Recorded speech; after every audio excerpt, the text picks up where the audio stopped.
En parachat de Ekev, Ve'haya Ekev Tishmeun, la Torah nous donne beaucoup de récompenses si on fait les mitzvot. Ushmartem ba'asitem. Shamar Hashem el tabrit. 5 versets. Quand le Jborou va te donner, te garder son alliance. Et le chesed, Yashenishba, Va'hevecha, il va t'aimer, va te bénir, va te multiplier. Ve'abrivit neriad maserat ta famille, tes animaux, tes terres, ton blé, ton vin, tout, le peuple béni à travers la terre. On va fermer tous les hôpitaux, tout ira bien. Et comme ça, la question est, tout le monde sait, ne paye pas les mitzvot ba'olamazé. Le dernier mot de la paracha de ce midér, la asotam, Rashi a dit Ayom, la asotam, dans ce monde on est là pour faire. Ou machar la olam haba, le kabel sacharam, le sachar, ce monde dans le monde futur. Alors comment ça se fait qu'ici la Torah nous promet des récompenses si on fait les mitzvot? Ça c'est la question que posent tous les mefarshim. Alors que tu viens de dire, la Gemara nous dit, bane chaye ou mezoné, d'avoir des enfants, la longueur de la vie, la richesse qu'on a. L'orbe srout, c'est pas une question de srout, et la mazal, c'est fixé avant la naissance par le mazal. Donc, elle ne peut pas maintenant dire tout d'un coup il y aura des récompenses extraordinaires, c'est pas ça le programme. La réponse que dit Mefarshim, ça c'est pour le klal. Lorsque ça y est un individu, le Jborou peut lui dire, tu as fait beaucoup de mitzvot, il n'y avait pas de plus grand tzaddik que Hillel, il n'y avait pas de plus grand pauvre dans toute l'histoire que Hillel. Il y a des gens qui étaient très tzadikim, qui avaient beaucoup de souffrances physiques et morales. Ces souffrances n'ont rien à voir dans ce monde.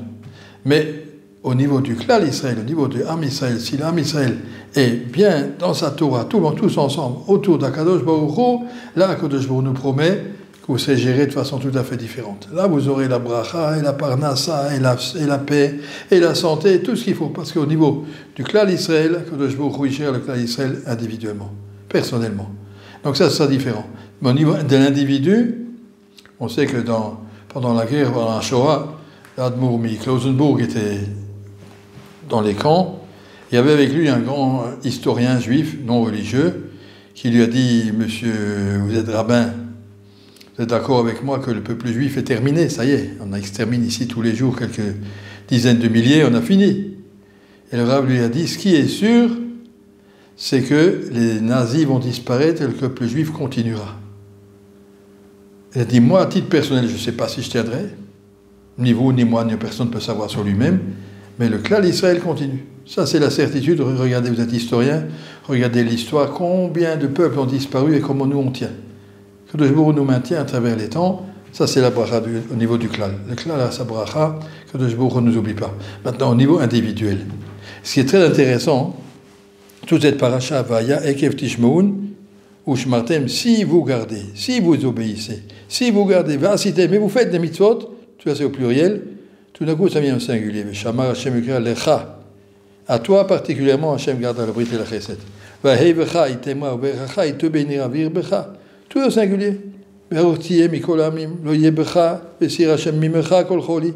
Tout passe au singulier. Alors on a dit qu'il s'agit des brachot du klal Israël en tant que klal. Pourquoi les brachot arrivent maintenant au singulier? Les Sfarim m'expliquent, les brachot elles arrivent à titre individuel. Parce que il n'y a pas de juifs qui sont pareils. C'est vrai, tous ensemble vont faire les mitzvot. Tout le monde vient à la tfila, tout le monde fait le Shabbat. Mais il n'y a pas de juifs qui font la même tfila. Il n'y a pas de juifs qui font le même Shabbat. Chacun met l'intensité qu'il veut mettre dans son Shabbat. Chacun met la force qu'il veut mettre dans son Shabbat. C'est pas du tout pareil. Et donc il y a des...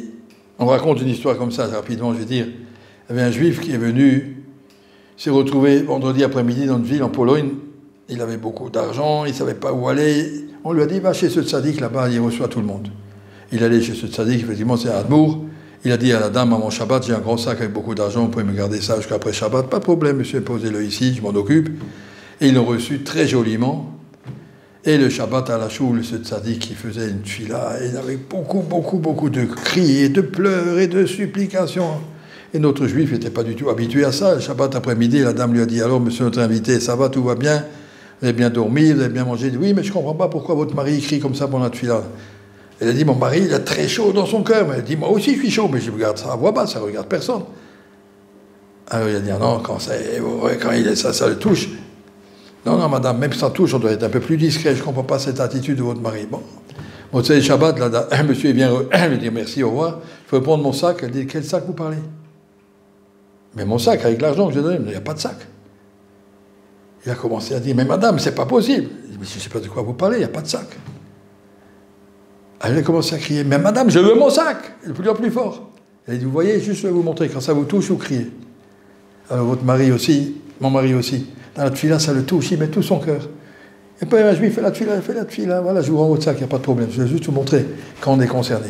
Alors ça, c'est pour ça que les mitzvot, elles sont payées individuellement. Chacun le fait, tous ensemble on fait Shabbat.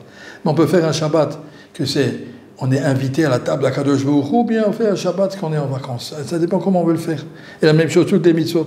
On peut faire les mitzvot pour les avoir faites, on peut faire les mitzvot pour être proche d'Akadosh Baruch Hu. C'est ce qu'Akadosh Baruch Hu nous dit dans cette paracha. Eikev. Et Rachid dit que c'est Eikev, il est un mitzvot kalot shadam dash bakevav. Si on fait attention aux petits détails des mitzvot, c'est là qu'on arrivera à grandir et à les faire avec plus de beauté. Si on les fait simplement en vitesse pour être yotze et derchova, ça va, c'est bon. Me dire, c'est kacher, c'est bon. Alors ça va pas loin. Mais si on veut faire les mitzvot avec tous les petits détails, la même chose dans un shlom bayit, dans un couple. Si le mari ou la femme y veille respectivement aux petits détails, c'est ça qui va faire que le couple est beau. Sinon, ça va, ça tient. Mais c'est pas ça qu'on voulait. Bezrat Hashem, que toutes ces brachot nous arrivent.